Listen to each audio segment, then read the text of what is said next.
Hello, my name is Quanto. I'm the lead developer for the project Stellar Assault FSO, which is an aim to recreate the 32X game Stellar Assault on the PC. Myself and three other individuals, Theris, Andrew of Doom, and Spoon, have been working together on this for about 5 to 8 months. We've gotten quite a lot of work done, but I've actually not here to talk about the PC remake, but actually the original 32X game. Because while there's been a couple videos of it on YouTube, there really haven't been any genuine playthroughs.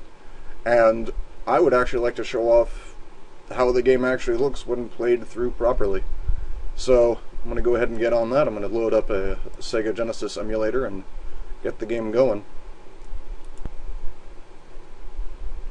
Alright, here we go. Here's Stellar Assault. I think a lot of you have probably seen this intro screen. Some of that classic flat-shaded polygon goodness. I actually love flat-shaded polygons. There's a lot of really awesome games that were made in the early 90s and late 80s that used this graphical style, and I honestly think Stellar Assault was at the pinnacle of the craft. This was made in 95, pretty much the last of the genuinely awesome flat-shaded polygon games. Pretty much everybody was starting to put textures on their polygons at this point, so this is really one of the last ones. But because it's not textured, there's actually has a higher poly count than most other games out there at the time. Just a general overview here, there's really only two difficulty modes, easy and hard. We're going to try to play through with hard here. Speed control, type 1, when you hit the afterburners, they will only go for as long as you hold down the button, and likewise with the brakes, but with control type 2, which is what I prefer, you press the button, hold it down, slow down or speed up, and it will stay there until you decide to change your speed again. So that's really convenient, and it's what I prefer to play with, because there's actually a lot of moments where you will need to hit the brakes. Cursor speed applies only to the Feather 2. I'm going to be flying with the Feather 1, so I won't be worrying about that. Key assignment is fine. I like the default controls. Color change mode. I generally play with the Terran ships as blue and our alien buddies as magenta, just because I think the other colors are kind of bad. I mean, you got blue, brown, green, which is kind of pukey looking if you ask me. But I'm going to go with the magenta because they're bright and easy to see. I'm going to exit out of there. There's a nice sound test mode and the object viewer, which is pretty unique among all the games. Here you get to see all the ships.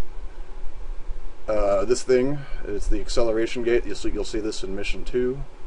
A little bit of spoilers. Spoiler alert. Skip through all these. I don't think we want to get a clear view. These ships, however, I would like to point out, because you only see them once during the introduction sequences of when you just start taking off. The fact that they put so much detail into the game to actually fully model these ships, even though you only see them for a brief second in the beginning, I mean, that shows a lot of effort that the developers originally put into the game. And I genuinely think this game, if it was fairly reviewed at the time it was made, rather than simply, oh, it's a 32X game, I think, reviewed on its merits as a game as a whole, I definitely think it deserves its position as a AAA title for the period. I really think it was an excellent game. But we're going to actually get on to playing it now.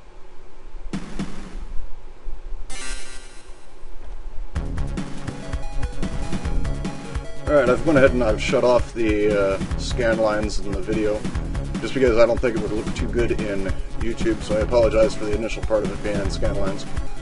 We're going to go ahead and fly with the Feather 1. I think the Feather 2 is a beautiful ship, but unfortunately, it's gameplay-wise, it's not quite as fun to fly with in single player. So we're going to stick with the Feather 1 here. It's rapid fire, it's got some good speed, and it's really maneuverable. Now, it actually has been a while since I've played this, and I'm playing it with a 360 controller D-pad, so it's not going to be quite as good as it was with the old Genesis controller.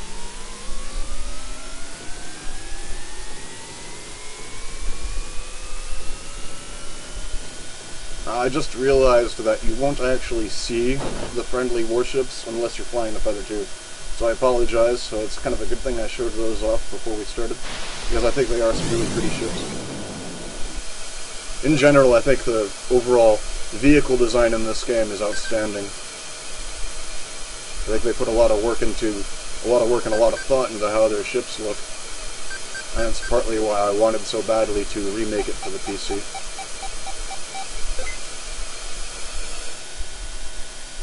Now I always start this off with a missile salvo, get rid of the first 4 fighters.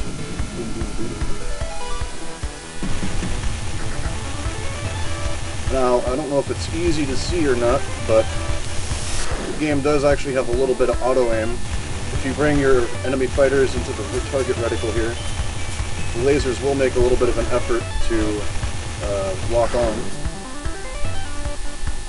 It's kind of taking into account the fact that you're playing with a Genesis controller and not a flight stick. It's a nice little thing the developers added. Now, every cap ship in this game has something of what I would call a weakness, where you got a certain order in which to destroy all the subparts. With the Delmer class, which is what we're fighting here, I generally always start with the engines and I go straight to the bridge. And that'll take it out right there. That's generally the pattern for all the ships. You take about 4 major pieces away and the whole thing's done. Now, this is where having Type 2 engine controls comes in really handy. I can slow down, speed up at will. Kind of like a analog throttle control. It's really convenient. That's how I like to play. Definitely get me.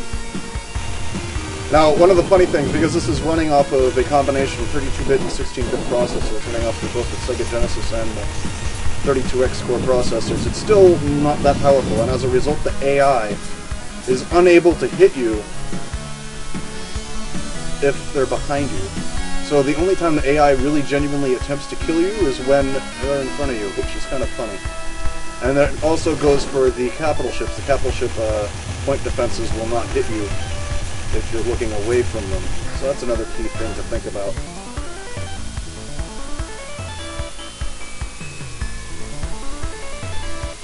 Now, this is only the first level. The enemy fighters are actually pretty easy to dogfight with. They don't really make much of an effort to avoid you. I will point out, come Mission 5, this will not be as easy to do. Because the AI, while not, I wouldn't call it artificially intelligent, it does a good job of ramping up the difficulty as the game goes on.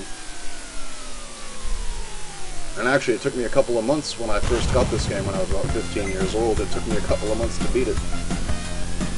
And it's only 6 missions long, but they're pretty challenging for a first-timer. But once you really get the patterns down, the game is actually follows a pretty simple path. Here's a support ship. You dock with this sucker every time a mission ends. It regenerates your shields and energy. You get extra score for finishing a mission with full energy. That's always fun.